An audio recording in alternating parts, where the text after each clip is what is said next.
hampir 70 triliun rupiah, itu sekitar 4,5 miliar dolar Amerika, kabarnya lagi ngalir nih dari Tiongkok ke ibu kota baru kita, Ibu Kota Nusantara, atau IKN. Ini bukan cuma angka di berita aja ya, ini tuh langkah penting yang bisa banget mengubah masa depan Indonesia. Investasi ini jadi dukungan kuat buat visi Presiden Joko Widodo untuk memindahkan pembangunan dari Jawa, biar ekonomi kita lebih merata. Uangnya ini bukan datang sekaligus dalam satu cek gitu, tapi bentuknya banyak proyek dan janji-janji, mulai dari bangun jalan, rumah, dan banyak lagi. Keterlibatan Tiongkok ini nunjukin kalau pengaruh ekonomi mereka di Asia Tenggara makin besar, dan mereka mau dukung proyek-proyek besar yang bisa bawa perubahan. Buat kita orang Indonesia, ini bisa jadi harapan pembangunan cepat, tapi ada juga rasa khawatir soal pengaruh asing di proyek yang penting banget buat negara kita.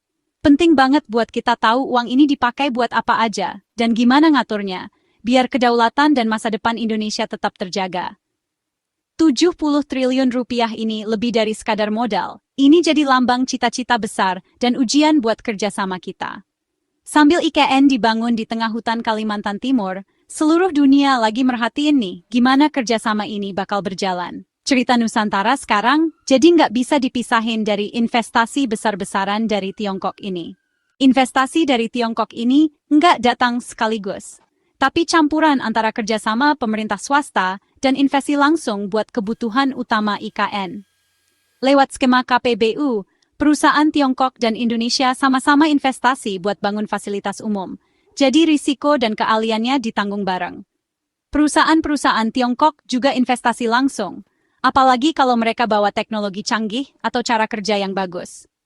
Pemerintah Indonesia lagi gencar banget narik modal ini, nawarin kemudahan dan proses yang lebih cepat. Perumahan jadi fokus utama. Perusahaan Tiongkok bantu bangun macam-macam, dari apartemen yang harganya terjangkau sampai rumah mewah buat penduduk kota baru nanti. Transportasi juga penting. Rencananya mau ada sistem canggih. Bayangin aja mobil listrik, angkutan tanpa sopir, sama monorail modern. Jalan jembatan dan pengaturan lalu lintas yang pintar juga masuk rencana. Manfaatin kecepatan dan kemampuan Tiongkok dalam membangun. Investasi-investasi ini penting banget buat dasar. Tujuannya biar IKN jadi ibu kota yang saling terhubung, ramah lingkungan, dan nyaman ditinggali. Perencanaan dan pengerjaan yang hati-hati itu penting banget biar proyek-proyek ini untung buat Indonesia dalam jangka panjang. Kerjasama ini bukan cuma soal uang, tapi soal membangun masa depan ibu kota baru Indonesia. Perusahaan-perusahaan besar Tiongkok kayak China State Construction Engineering Corporation dan China Communications Construction Company jadi yang terdepan nih di IKN. Perusahaan-perusahaan raksasa milik negara ini bukan cuma bawa dana, tapi juga teknologi canggih dan keahlian ngatur proyek. Proyek-proyek mereka, mulai dari bangun satu kawasan sampai fasilitas penting, nilainya sering sampai triliunan rupiah. Pemerintah Indonesia pengen banget pihak lokal ikut terlibat, biar ada transfer ilmu dan lapangan kerja baru selain investasi asing. Perkembangan proyek-proyek ini dipantau terus, soalnya keberhasilan mereka bakal nentuin semangat pembangunan IKN dan investasi selanjutnya. Cerita pembangunan IKN ini bisa dibilang juga cerita tentang perusahaan-perusahaan besar ini dan tugas-tugas raksasa mereka. Proyek Delonix Nusantara, yang didukung investor Tiongkok, jadi contoh nih buat kehidupan modern yang ramah lingkungan di IKN. Ini bukan cuma apartemen, tapi kawasan pintar yang hijau, lengkap sama area buat usaha, taman, dan teknologi bangunan yang canggih. Proyek ini nunjukin impian IKN, hemat energi, nyaman buat pejalan kaki, dan dirancang buat kualitas hidup yang tinggi. Delonix Nusantara ini kayak proyek percontohan buat gaya hidup serba terhubung yang mau ditawarin ibu kota baru nanti. Kalau ini sukses, bisa buka jalan buat lebih banyak proyek perumahan dari luar negeri. Jadi IKN makin cepat berkembang. Lebih dari sekadar bangunan, ini soal menciptakan lingkungan yang hidup dan jadi contoh buat pembangunan di masa depan. Proyek ini jadi bukti kerjasama internasional dalam membangun Nusantara dari nol. Pemerintah Indonesia udah terima banyak banget surat minat dari investor Tiongkok yang pengen ikutan proyek IKN. Surat-surat ini isinya minat buat bangun jalan, transportasi pintar, listrik air, telekomunikasi, dan banyak lagi. Perusahaan Tiongkok juga ngincer kawasan industri, pusat teknologi, sama tempat penelitian sesuai sama rencana IKN yang mau jadi kota inovasi. Perumahan, tempat usaha, sama energi terbarukan juga jadi incaran. Contohnya kayak proyek Delonix Nusantara itu. Otorita IKN lagi berusaha biar minat ini jadi investasi beneran dan mastiin proyeknya sesuai sama tujuan negara dan standarnya tinggi. Setiap surat itu artinya ada kemungkinan kerjasama, modal, teknologi, dan keahlian buat masa depan Nusantara. Tantangannya sekarang adalah mengubah semangat ini jadi proyek yang beneran jalan dan sukses. Banyaknya yang minat ini bagus sih, tapi ujian sebenarnya ada di hasilnya nanti. Pejabat Indonesia, dari presiden sampai otorita IKN, udah berkali-kali yakinin investor kalau investasi di Nusantara itu aman dan bakal terus berlanjut. Undang-undang IKN nawarin aturan khusus dan kemudahan, termasuk potongan pajak dan urusan birokrasi yang lebih gampang. Ada perlindungan hukum, biar nggak ada perubahan kebijakan mendadak atau hambatan aturan. Pemerintah juga bilang kalau semua partai politik dukung, jadi proyek ini bakal stabil jangka panjang. Para pejabat janji bakal bantu dan selesain masalah investor. Jadi mereka ini kayak teman kerja, bukan cuma ngatur aja. Ada banyak kemudahan soal keuangan dan lainnya yang dibikin biar risiko investasi lebih kecil dan untungnya lebih besar.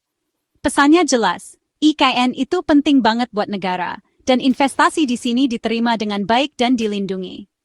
Jaminan yang terus-menerus ini penting banget buat bikin investor percaya untuk investasi jangka panjang.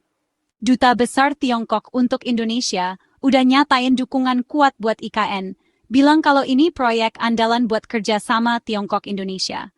Pak Dubes juga nyebutin pengalaman Tiongkok bangun kota modern, dan ngeliat IKN ini cocok banget sama keahlian Tiongkok. Inisiatif Sabuk dan Jalan sering disebut sebagai dasar kerjasama ini. Dan IKN jadi salah satu proyek pentingnya. Fokusnya saling menguntungkan.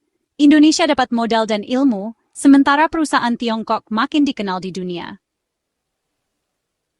Pak Dubes berharap kerjasamanya makin dalam, mulai dari transfer teknologi sampai pusat penelitian dan inovasi. Pernyataan-pernyataan ini bikin perusahaan Tiongkok makin yakin dan hubungan kedua negara makin kuat. Masa depan kerjasama buat Nusantara ini kelihatannya cerah banget. Investasi besar dari Tiongkok ini bisa mempercepat IKN berubah dari rencana jadi kenyataan. Modal dan keahliannya bakal bikin pembangunan jalan, rumah, dan koneksi internet makin cepat. Artinya, bakal ada lapangan kerja, pertumbuhan ekonomi, dan industri baru buat Indonesia, apalagi di Kalimantan Timur. Kerjasama ini juga bawa transfer ilmu soal solusi kota pintar dan perencanaan kota yang ramah lingkungan. Kalau ini sukses, IKN bakal makin dipercaya dan menarik lebih banyak investasi dari seluruh dunia. Pada akhirnya, ini bukan cuma tapi soal membangun mesin pertumbuhan baru dan kota kelas dunia. Investasi-investasi ini lagi ngebangun dasar buat masa depan Indonesia. Break time. Investasi 70 triliun rupiah dari Tiongkok di IKN ini lebih dari sekadar bangun-bangun aja. Ini lagi mengubah posisi Indonesia di mata dunia. Kerjasama ini bikin hubungan ekonomi makin erat, tapi juga butuh pengelolaan yang hati-hati biar kepentingan Indonesia tetap terjaga. Masalah kayak tenaga kerja lokal, standar lingkungan, dan soal utang harus diurus secara terbuka. Kalau berhasil, IKN bakal nunjukin kalau Indonesia bisa ngerjain proyek besar dan narik berbagai investor dari seluruh dunia. Kerjasama dengan Tiongkok ini bisa memicu datangnya banyak ide baru, teknologi, dan modal ke Nusantara. Warisan dari investasi ini bakal diukur dari manfaat jangka panjangnya buat orang Indonesia dan seberapa kuat kerjasamanya. IKN ini kesempatan buat bangun lebih dari sekadar kota. Ini peluang buat pembangunan yang berkelanjutan dan kerjasama internasional. Masa depan Nusantara lagi dibentuk sama kerjasama penting ini.